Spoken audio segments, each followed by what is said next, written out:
Advocate B N Haskar കൂടിയൊപ്പം ചേരുന്നുണ്ട്. Shri B N Haskar, ഇന്ന് CPM Kozhikode ജില്ലാ കമ്മിറ്റി ഇറക്കിയ ഒരു വാർത്താക്കുറിപ്പുണ്ട്. അതിനെക്കുറിച്ച് നമ്മൾ പറഞ്ഞു വരികയായിരുന്നു. അതിൽ പറയുന്ന ഒന്ന്, മാധ്യമങ്ങൾ പടച്ചുവിട്ട നുണകളെല്ലാം സോപ്പ് കുമിളകൾ പോലെ പൊട്ടുന്നതാണ് കഴിഞ്ഞ ദിവസം കണ്ടത്. എല്ലാം ഭാവനാ സൃഷ്ടിയാണ്. ഇത്തരക്കാർ വീണിടത്ത് കിടന്നുരുളുന്നു എന്ന് പറഞ്ഞു വയ്ക്കുന്നു. ആരുടേതാണ് നുണകൾ? ആരുടേതാണ് ഭാവനാ സൃഷ്ടി? ആരുടേതാണ് വീണിടത്ത് കിടന്നുരുളൽ? കൃഷ്ണ, ഒരു പ്രസ്ഥാനത്തിന്റെ മഹത്വം എന്ന് പറയുന്നത് അതിലെ ത്യാഗനിർഭരമായി പ്രവർത്തിക്കാൻ കഴിയുന്ന പ്രവർത്തകരുടെ സന്നദ്ധ പ്രവർത്തനം കൊണ്ടാണ് മഹത്വവൽക്കരിക്കപ്പെടുക. ഇവിടെ പ്രമോദ് കോട്ടിവിളി ഒരു പ്രതീകമാണ്. CPM-നുള്ളിൽ നടക്കുന്ന അരുതായ്മകളുടെ ഒരു പ്രതീകം. ആ പ്രതീകത്തെയാണ് CPM പുറത്താക്കിയിരിക്കുന്നത്.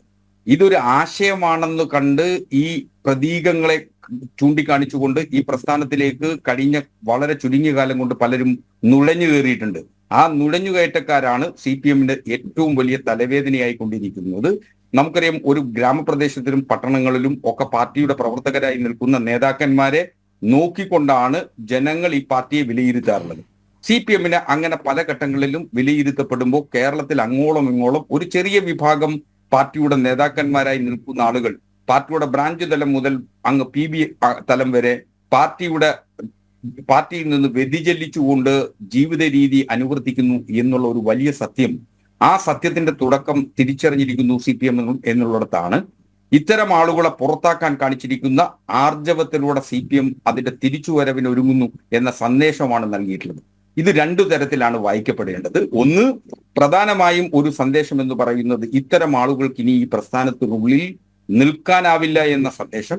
രണ്ട്, ഇതുപോലുള്ള ആളുകളെ തെരഞ്ഞുപിടിച്ച് പാർട്ടി പുറത്താക്കും എന്നുള്ള സന്ദേശം. ഈ രണ്ട് സന്ദേശമാണ് പാർട്ടി ഇക്കാര്യത്തിൽ ചെയ്തിട്ടുള്ളത്. മാത്രമല്ല, നിങ്ങൾ മാധ്യമങ്ങളോടുള്ള ഒരു വലിയ പരിഭവം എന്ന് പറയുന്നത് നിങ്ങൾ ഇല്ലാ കഥകളും നുണക്കഥകളുമായി നീർക്കുമളകളായിട്ടുള്ള കഥകൾ കോട്ടൂളി പറഞ്ഞതല്ലേ ഞങ്ങളും പറഞ്ഞുള്ളൂ.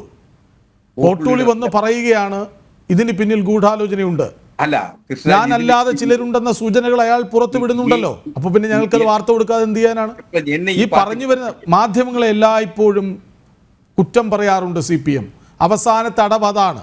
പക്ഷേ അതെല്ലാം പിന്നീട് ശരിയെന്ന് തെളിഞ്ഞിട്ടുണ്ട്. കൃഷ്ണൻ, നിർഭാഗ്യവശാൽ കേരളത്തിലെ മാധ്യമങ്ങൾ പക്ഷപാതപരമായ നിലപാടെടുത്തു.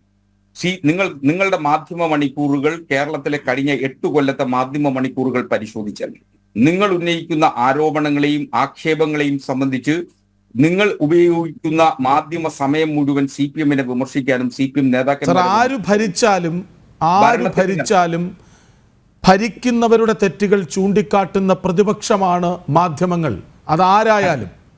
അല്ല, അത് അത്തരത്തിലല്ല നിങ്ങൾ പ്രവർത്തിക്കുന്നത്. ഭരണകൂടത്തെ തിരുത്തുക എന്ന മാധ്യമ ധർമ്മത്തിനപ്പുറം നിങ്ങൾ ഒരു വസ്തുതകളെ വിലയിരുത്തുക എന്ന് പറയും. നിങ്ങൾ വാർത്തകളെ വസ്തുതകളായി മാത്രം നൽകുന്നതിനു പകരം നിങ്ങളുടെ വിലയിരുത്തലുകൾ വാർത്തകളായി നൽകുന്നു, നിങ്ങളുടെ വിശകലനങ്ങൾ വാർത്തകളായി നൽകുന്നു.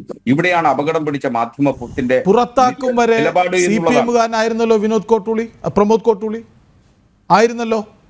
അയാൾ പുറത്താക്കിയത് കൊണ്ട് മാത്രം വന്നു പറഞ്ഞാൽ അയാൾ CPM-കാരനല്ലാതെ പറയുന്നതാവില്ലല്ലോ. എന്തൊക്കെ കാര്യങ്ങളാണ് അയാൾ പറഞ്ഞത്?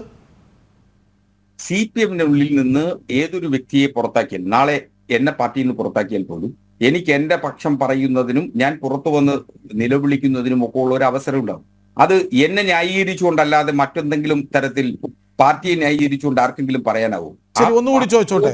ഈ ആരോപണം വലിയ സജീവമായി നിന്ന സമയത്ത് അങ്ങനെ ഒരു പരാതിയെ കിട്ടിയിട്ടില്ലെന്ന് പറഞ്ഞത് ആരാണ്?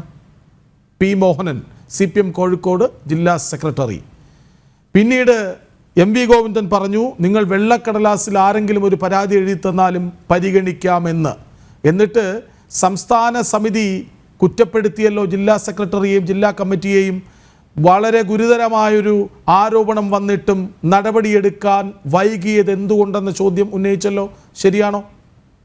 അല്ല, നിശ്ചയമായും സ്വാഭാവികമായി കേരളത്തിലെ പല പാർട്ടി ഘടകങ്ങളിലും ഏതെങ്കിലും പരാതി ലഭിച്ചാൽ അത് പക്ഷപാതപരമായ നിലപാടുകൾ കൊണ്ട് ആ പരാതികൾ പരിഹരിക്കപ്പെടാതെയോ അല്ലെങ്കിൽ ആ പരാതിയിന്മേൽ നടപടിയെടുക്കുകയോ ചെയ്യാതിരുന്നിട്ടുണ്ട് എന്നുള്ളതിന്റെ ഒരു ഉദാഹരണം കൂടിയാണ് പ്രമോദ് കോട്ടൂളി.